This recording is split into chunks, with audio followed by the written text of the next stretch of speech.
लक्ष लक्ष उजळले दीप, अवघे अवकाश दुलीप, सजली रांगोळी अंगणी, आकाशी कंदील चांदणी, अभ्यंग तेजोमय स्नान, प्रकटले लक्ष्मीचे दान, चराचरामध्ये झळाळी, आली दिवाळी आली दिवाळी, आली आली दिवाळी.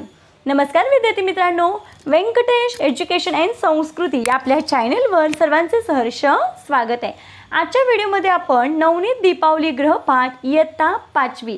आजच्या व्हिडिओमध्ये आपण 5वीचा गृहपाठ सोडवून घेणार आहोत. व्हिडिओ सर्वांनी शेवटपर्यंत बघा. व्हिडिओ आवडल्यास लाईक, शेअर, सबस्क्राईब. चला करूया सुरुवात. त्याआधी आपणा सर्वांना दिवाळीच्या लक्ष लक्ष शुभेच्छा. बघा, मराठी, हिंदी आणि इंग्रजी या 3 भाषा विषयांचा गृहपाठ आपण या आधीच्या व्हिडिओमध्ये सोडवून घेतला आहे. त्याची लिंक मी या व्हिडिओच्या डिस्क्रिप्शन बॉक्समध्ये दिलेली आहे. तुम्ही त्याच्यावर क्लिक करून ते व्हिडिओ पाहू शकता. आता आपण गणित आणि परिसर अभ्यास 1 व 2 याचा गृहपाठ सोडवून घेणार आहोत. बघा, इथे पहिला प्रश्न आपल्याला असा दिलाय, 2 संख्यांच्या तुलनेसाठी यापैकी योग्य चिन्ह वापरा. आता बघा, इथे 4 अंश छेद 11, 3 अंश छेद 11, छेद समान आहे. मग अंशामध्ये बघा 4 हा अंश मोठा आहे, म्हणून मी इथे काय करायचं आहे, या पद्धतीनं जो मोठा त्याच्याकडे ही 2 टोकं असतात, म्हणून मी इथे हे योग्य चिन्ह आहे. दुसरा प्रश्न, 2 अंश छेद 5 बरोबर 6 अंश छेद 15. आता इथे बघा छेद समान आहे का, नाही आहे. मग आपल्याला आधी छेद समान करून घ्यावा लागेल. बघा, छेद समान करण्यासाठी आपल्याला इथे बघा 2 अंश छेद 5 आणि इथे 6 अंश छेद 15. आता बघा 5च्या पाड्यामध्ये 15 आहेत का, तर हो आहेत. मग इथे 5ला काय करायचं, 5 त्रिक 15. मग छेदामध्ये 3 ने गुणले, म्हणून मग अंशामध्ये सुद्धा 3 ने गुणून घ्यायचं. मग बघा 2 त्रिक 6, 5 त्रिक 15 आणि इकडे 6 अंश छेद 15 आहेत. मग बघा हे दोन्ही पण सेम आहेत, म्हणून मी इथे उत्तर कसं येणार आहे, तर बरोबर हे चिन्ह येणार आहे. पुढचा प्रश्न बघा, 3 अंश छेद 4, 5 अंश छेद 8. इथे सुद्धा आपल्याला छेद समान करून घ्यायचं आहे, त्याशिवाय मोठेपणा कळणार नाही, लहान मोठेपणा कळणार नाही. मग बघा 4च्या पड्यामध्ये 8 आहेत. मग बघा 4ला 2 ने गुणल्यावर 8 येतं. छेदाला जर 2 ने गुणलं तर अंशाला सुद्धा 2 ने गुणून घ्यायचं. मग 3 दुने 6, 4 दुने 8. मग बघा हे 5 अंश छेद 8.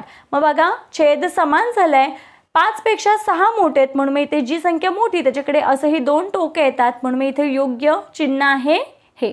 पुढचा प्रश्न बघूया, समच्छेद अपूर्णांकात रूपांतर करा. आता इथे पण बघा 7च्या पड्यामध्ये 5 नाहीत आणि 5च्या पड्यामध्ये 7 नाहीत, म्हणजे छेद समान होतोय का, इथे नाही होते.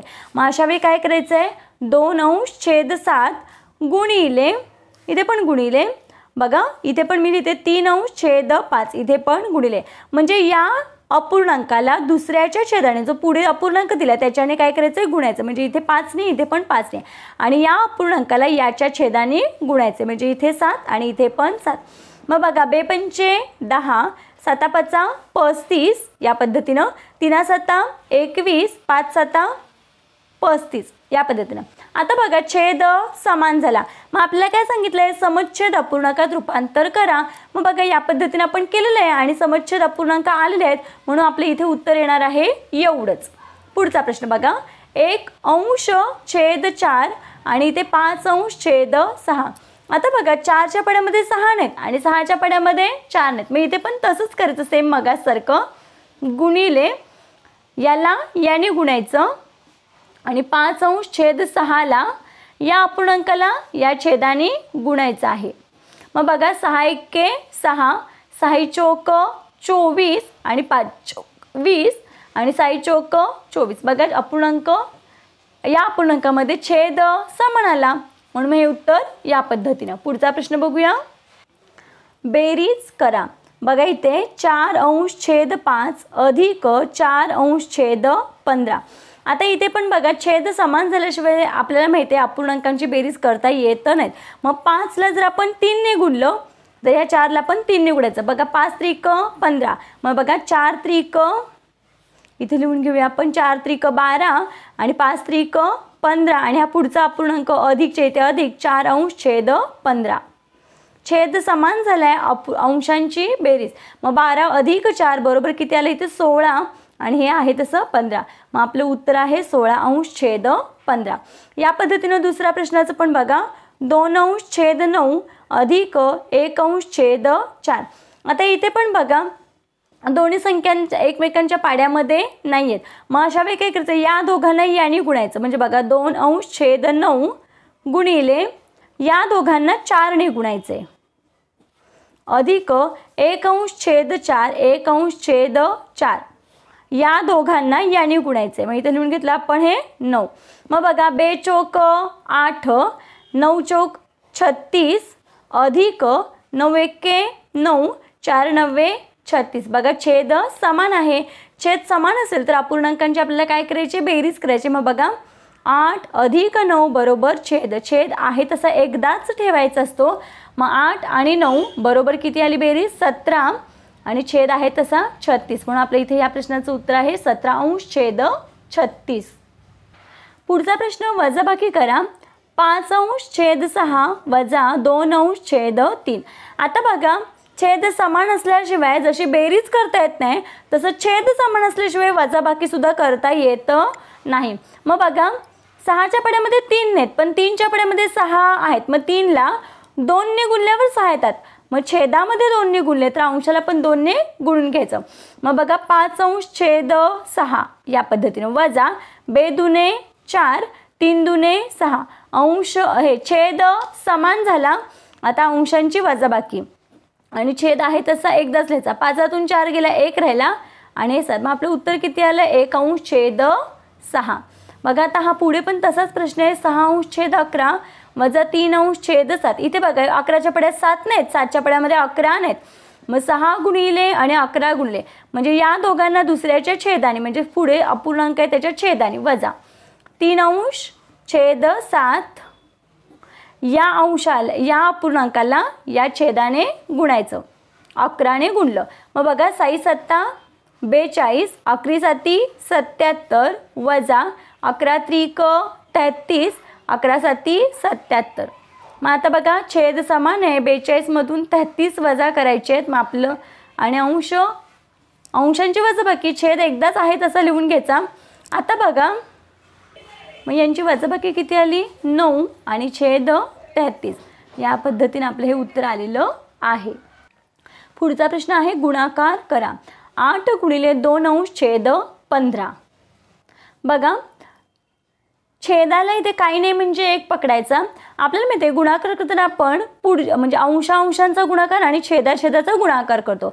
मग बघा इथे भाग काही जात नाही म्हणून काय करायचं आहे, 8 दुने 16 आणि 15 एके 15. मग आपलं उत्तर किती आले, 16°-15. आता इथे बघा 3°-4 गुणिले 20. मग इथे भाग जातो, हे वर आहे आणि इथे काही नाही म्हणजे 1 घ्यायचं आहे. मग बघा इथे भाग जातो, याला 4 एके 4 4 पंचे 20. मग राहिले काय 3 गुणिले 5. मग 3 गुणिले 5 3 5 15. खाली काही नाही म्हणजे 1 लिहिला तरी चालतं, नाही लिहिलं तरी चालतं. मग आपलं उत्तर काय आलंय हे या पद्धतीनं, किंवा नुसतं 15 लिहिलं तरीही चालेल. पुढचा प्रश्न बघूया.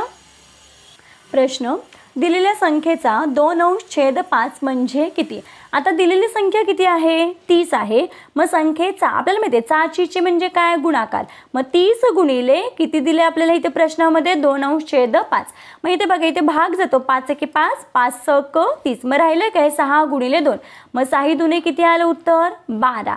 म्हणून मी इथं आपलं उत्तर किती आहे, 30 या संख्येचा 2°-5 म्हणजे भाग म्हणजेच किती, 12. आता त्याच पद्धतीने बघा इथे 45चा आपण चा म्हणजेच गुणाकार. मग 2°-5. मग इथे बघा 5 एके 5 5 9 45. राहिलंय काय 9 गुणिले 2. मग 9 दुने 18. या पद्धतीनं हा प्रश्न सोडवायचा आहे. पुढचा प्रश्न पूर्णांकयुक्त अपूर्णांक रूप द्या. आता बघा 32°-7 आहे, याला पूर्णांकयुक्त अपूर्णांकाचं रूप द्यायचं आहे. मग इथे काय करायचं आहे, 32 आतमध्ये आणि 7 हा बघा इथे भाज्य, 32 भाज्य आणि 7 भाजक. मी इथे सरळ भाग घालवायचा आहे. बघा 7 5 35 मोठी संख्या येईल. मग 7 चौक 28, 32 पेक्षा लहान संख्या 28. मग आता बघा 12तून 8 गेले, इथे बाकी राहिली 4. इकडचा एक तिकडे हातचा गेल्यावर 2तून 2 गेले 0 राहिले. मग आता बघा भागाकार किती आहे, 4 म्हणजे 4 पूर्णांक. आता बघा भागलंय कशाने, 7ने. मग ज्यांनी भागले ती संख्या खाली, बाकी किती आले 4. मग इथे या पद्धतीनं लिहायचं 4.4 हे आपल्या प्रश्नाचं उत्तर आहे. पुढचा प्रश्न पण त्याच पद्धतीनं 24 भाज्य आणि 5 भाजक. मग 5च्या पाड्यामध्ये 24 आहेत का, तर नाही आहेत. मग 24 पेक्षा लहान संख्या 5 चोक 20. 24 मधून 20 गेले, बाकी आली 4. मग भागाकार किती आलाय 4, बाकी किती आले 4. मग बाकी वर आणि भागलंय कशाने 5ने. म्हणून आपल्या इथे या प्रश्नाचं उत्तर काय 4.4/5. पुढचा प्रश्न अंशाधिक अपूर्णांकात रूपांतर करा. बघा या प्रश्नाचं जसं आपण असं उत्तर काढलं तसं आता असं जे आहे त्याचं आपल्याला अपूर्णांकामध्ये रूपांतर करायचं आहे. मग बघा इथे काय करायचं, हे 2.3/5 आहे. इथे काय करायचं, या दोघांचा गुणाकार. मग बघा 2 गुणिले 5 आणि अधिक ही जी बाकी आहे ती वर काय करायचे मिळवायचे आणि भागले कशाने तर 5 आहे तसा छेद लिहून घ्यायचा. मग बघा 2×5 10, 10 आणि 3 13. बघा 2×5 10, 10 आणि 3 13 आणि भागले 5 म्हणून मग 5 आहे तसं. आता इथे पण बघा 7 चौक म्हणजे बघा 4 गुणिले 7 अधिक 1 आणि छेद 7 आहे तसं. मग बघा 7 चौक 28 किंवा 4 7 28, 28 आणि 1 29/7. या पद्धतीने आपलं हे उत्तर आहे. आता पुढचा प्रश्न बघा, दिलेला अपूर्णांक इतका भाग रंगवा. 5/8 भाग दिलेला आहे. छेद म्हणजे एकूण भाग किती आहेत 8 आहेत. म्हणून बघा इथे मी गोल काढलाय, त्याचे एकूण 8 भाग केलेत, मी समान 8 भाग केलेत आणि त्यापैकी अंश किती आहे 5 आहे. म्हणजे 8 भागापैकी 5 भाग रंगवायचा आहे. मग इथे बघा मी पेन्सिलीने असं 1 2 3 4 5 हे 5 भाग रंगवलेले. या पद्धतीने आपल्याला दाखवायचं आहे. पुढचा बघा 7/12. एकूण हे 12 भाग केलेत. बघा हा 1 2 3 4 5 आणि हे खालचं 6 आणि बघा हे इकडे 6 इकडे 6 असे झाले एकूण 12 आणि 12पैकी 7च रंगवायचे आहेत. मग बघा हा रंगवला 1 2 3 4 5 6 आणि हा एक 7. मग बघा 12पैकी 7 भाग रंगवलेला आहे. पुढचा प्रश्न बघूया, रिकाम्या जागी योग्य शब्द लिहा. पहिला प्रश्न 10ने पूर्ण भाग जाणाऱ्या संख्येला टिंबटिंब व टिंबटिंबने पूर्ण भाग जातो. मग 2ने आणि 5ने, कारण बघा 10 ही समसंख्या म्हणून मग 2ने पण भाग जाणार आणि 10 5ने सुद्धा भाग जाणार. मग 2 आणि 5ने पूर्ण भाग जातो. ही कसोटीच आहे. भागाकार गुणिले भाजक बरोबर भाज्य वजा बाकी हे सूत्र आहे. भागाकारीमध्ये आपण याचा वापर करतो. छेदापेक्षा अंश मोठा असणाऱ्या अपूर्णांकास अंशाधिक अपूर्णांक म्हणतात. मग बघा खालचा छेदापेक्षा अंश मोठा म्हणून मग अंशाधिक. 125,000 म्हणजे 1,25,000 रुपये. 90° मापाच्या कोणाला काटकोन म्हणतात. आपल्याला माहिती आहे 90° कोणाला काय म्हणतो आपण काटकोन. पुढचा प्रश्न बघा, कितीही वाढवल्या तरी एकमेकींना न छेदणाऱ्या रेघा समांतर म्हणून ओळखल्या जातात. मग बघा ह्या कितीही वाढवा एकमेकींना छेदतायत का नाही आणि उलट बघा ज्या अशा एकमेकींना छेदतात त्याला काय म्हणतो आपण लंब रेषा म्हणतात, है की नाही. आता हे बघा काटकोन 90° जो कोण असतो तो या पद्धतीने आपण काटकोन म्हणून दाखवला जातो आणि या समांतर रेषा. पुढचा प्रश्न बघा, 3.4 सेमी व्यासाच्या वर्तुळाची त्रिज्या 1.60 सेमी असते. आता बघा हा वर्तुळ आहे, हा वर्तुळ आहे आणि हा पूर्ण वर्तुळ कितीचा आहे बघा माझ्याकडून तर हे वेगळं आले. किती आहे 3.4 आणि ही वर्तुळाची काय इथून इथपर्यंत त्रिज्या. मग या 3.4च्या निम्म. मग बघा 34. आता इथे थोड्या वेळासाठी आपण काय करायचं पॉईंट काढून टाकायचं. 34/2 करायचं. मग आपल्याला माहिती आहे 17 दुने 34. मग हे किती येणार आहे 1.7. म्हणून मग त्रिज्या किती असते 1.7 सेमी म्हणजे व्यासाच्या निम्मी त्रिज्या असते. पुढचा प्रश्न बघा, चौकटीत योग्य उत्तर लिहा. 13 + 7 बरोबर बघा 13 + 7 वजा टिंबटिंब बरोबर 9. मग 13 आणि 7 8 9 10 किती 21 होतात. सॉरी 13 + 7 बरोबर 20. मग 20 मधून किती वजा केल्यावर 9 येतात. मग आपण काय करतो 20तूनच 9 घालवायचे म्हणजे बरोबर इथे किती आलं 11. म्हणजे इथे 11. पुढचा प्रश्न बघा, 19 बरोबर टिंबटिंब वजा 9. मग 19 ही संख्या कितीमधून 9 वजा केल्यावर येईल तर आपण काय करायचं 19 मध्येच 9 मिळवायचे. मग बघा 9 आणि 9 18 आणि हातचा 1 म्हणजे 28 मधून जर आपण 9 वजा केले तर बरोबर किती येतात 19 ही संख्या मिळते. म्हणून मी इथे उत्तर किती येणार आहे 28. पुढचा प्रश्न बघा, 3 किलोमीटर म्हणजे 3000 मीटर. हे सूत्रच आहे. सूत्रानुसार 1 किलोमीटर म्हणजे 1000 मीटर, तर 3 किलोमीटर म्हणजे 3000 मीटर. 2500 मिली बरोबर 2.5 लिटर. 1 लिटर म्हणजे 1000 मिली. मग आता हे काय मिलीचं लिटरमध्ये करायचं आहे. मग बघा आता आपण काय करतो, 1 लिटर म्हणजे 1000 मिली. मग आता 1000 मिली दिली असेल तर आपल्याला पॉईंट काढायचे असेल तर आपण काय करतो, तेवढी घरं मागे येतो. मग 1 2 3 या पद्धतीने. मग इथे पण बघा 1 2 3 मग 2.5 लिटर. पुढचा प्रश्न बघा, 1.5 तास म्हणजे 90 मिनटं म्हणजे 1.5 तास. मग बघा 1 तास 60 मिनिटाचा आणि वरच्या अर्धा तास म्हणजे 30 मिनटं. मग 60 अधिक 30 म्हणजे 90 मिनिटं. 2.4 किलोग्रॅम बरोबर 2400 ग्रॅम. 4500 मीटर म्हणजे 4.5 किलोमीटर. 420 मिनिटं म्हणजे 7 तास. पुढचा प्रश्न बघूया, चौकटीत योग्य अंक लिहा. बघा इथे बेरीज करायची. इथे मधले अंक माहीत नव्हते, मग आपण काय केले, यांची बेरीज करूया. 9 आणि 2 11, हाताला आला इथे 1, हे 5 6 7 आणि हा एक 8. मग इथे किती आले, हे 8 आले.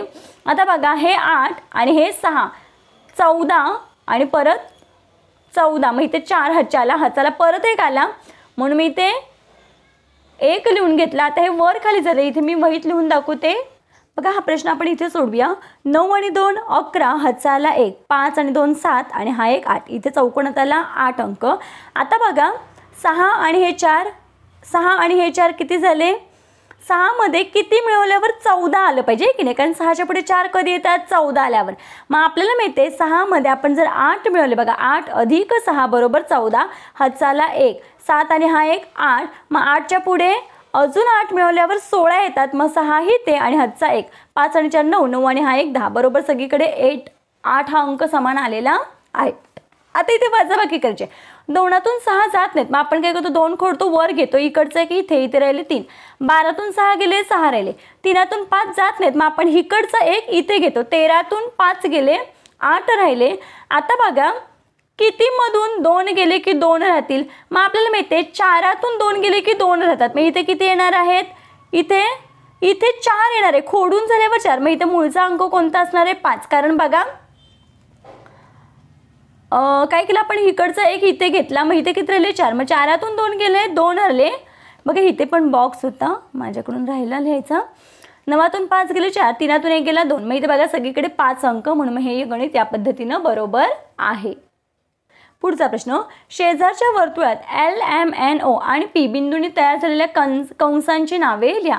मग बघा हे बिंदू या पद्धतीनं तयार होतात, या पद्धतीने मी लिहिलेले आहेत त्या पद्धतीनं. मग आजच्या व्हिडिओमध्ये आपण गणिताचा गृहपाठ संपूर्णपणे स्पष्टीकरणाचे सोडवून घेतलेला आहे. पुढच्या व्हिडिओमध्ये आपण परिसर अभ्यास 1 आणि परिसर अभ्यास 2 याचा गृहपाठ सोडवून घेणार आहोत. त्याची लिंक मी या व्हिडिओच्या डिस्क्रिप्शन बॉक्समध्ये देते. तर या सर्व विषयांची मी काय केलेली आहे, प्लेलिस्ट बनवलेली आहे. तुम्ही तिथे जाऊन आपापल्या वर्गाचे सगळे व्हिडिओज पाहू शकता. आशा करते आपल्या सर्वांना व्हिडिओ आवडला असेल. व्हिडिओ आवडल्यास लाईक शेअर सबस्क्राईब. आजचा व्हिडिओ कसा वाटला ते कमेंटमध्ये नक्की सांगा. भेटूया पुढच्या व्हिडिओमध्ये. तोपर्यंत नमस्कार. थँक्यू.